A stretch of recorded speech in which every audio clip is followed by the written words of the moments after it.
almost all kids worldwide have been out of school, and the prospects for getting them back in school, we're gradually getting there country by country, but there's a number of places where it really seems quite early to be talking about being past the peak and ready to reopen.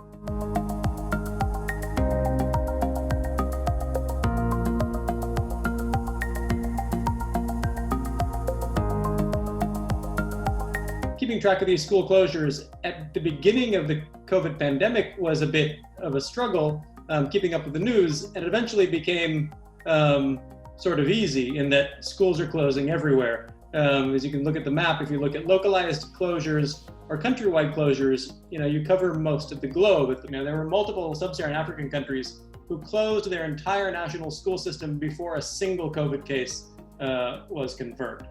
So really quite aggressive moves on school closures in much of the developing world.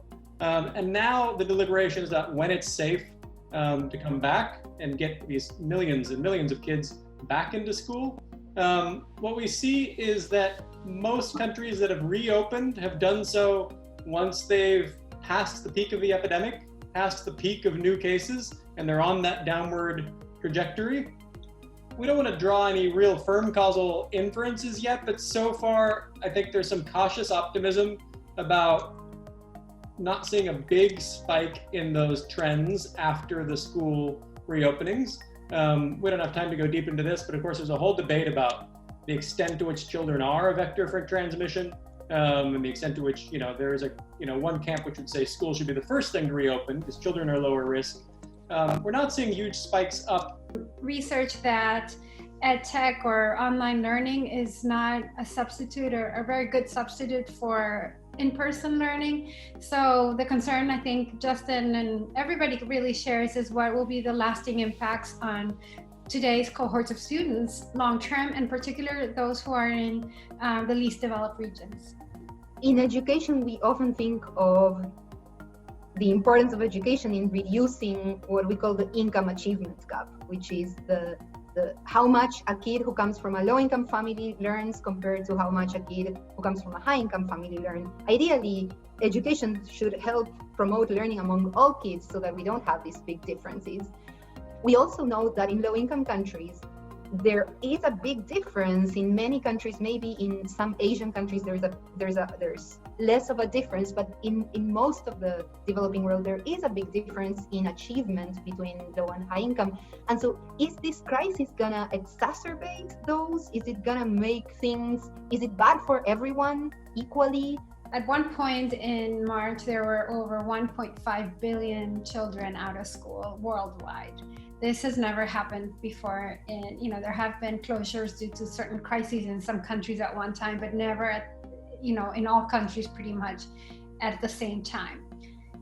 I do think that this will be a huge setback in terms of what kids were learning, and even, as you said, among those who have access to online tools and who have resources at home, the impact will be probably less severe than, among rural children in the poorest parts of the world that don't have access to internet. We don't luckily have a lot of global pandemics since we've had good test score data to go back to, but there is this huge literature, obviously, on what happens during summer school closures. And I don't think it's a surprise to anybody that more affluent kids or kids from more affluent households do better over the summer than lower, socioeconomic status kids. But what struck me in this, this blog since COVID from folks at the IADB, pointing out for the US, it's not just that, if you look at the orange bars are the high SES, the richer kids, and the blue bars are the poorer kids. It's not just that richer kids are doing better over the summer than poorer kids. It's that richer kids are advancing in absolute terms on their learning gains over the summer, and poorer kids in the lower grades are falling absolutely behind. So it's not, that we're moving in the same direction but failing to keep pace. It's that kids are moving in opposite directions when schools are closed. It really calls for making sure that as soon as schools or students go back to the next school year, at least in this country, but in other countries are in the same schedule, that children are really assessed, because there's going to be a lot of work to be done to help those who fell furthest behind, and I would fathom that many will fall behind even in the best schools of every country, because as I said earlier, online education is really a poor substitute for in-person education in most cases. We're talking a lot about the impact of COVID and school closures on learning. But I think one of these things that this crisis has brought up is how much schools do besides promoting learning, that they fulfill so many different roles, right? And so there's these other things around child hunger when kids depend on school meals.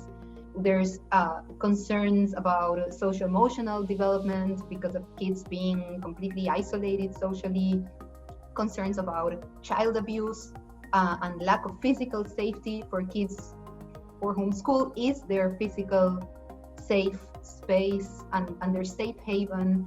We're entering, probably an unprecedented economic global crisis. And so the need for social protection of all forms is going to be really acute in the coming months and years even. There are two areas in which potentially it could have a silver lining.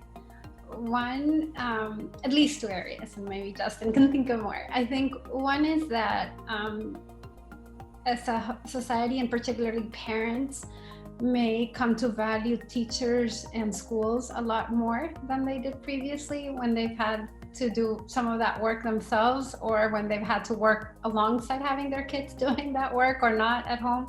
Another one would be that I think teachers in many places have had to engage with technology in ways that they were kind of reticent to do in the past, and have maybe lost some of their hesitation to using education technology as a complement to their work.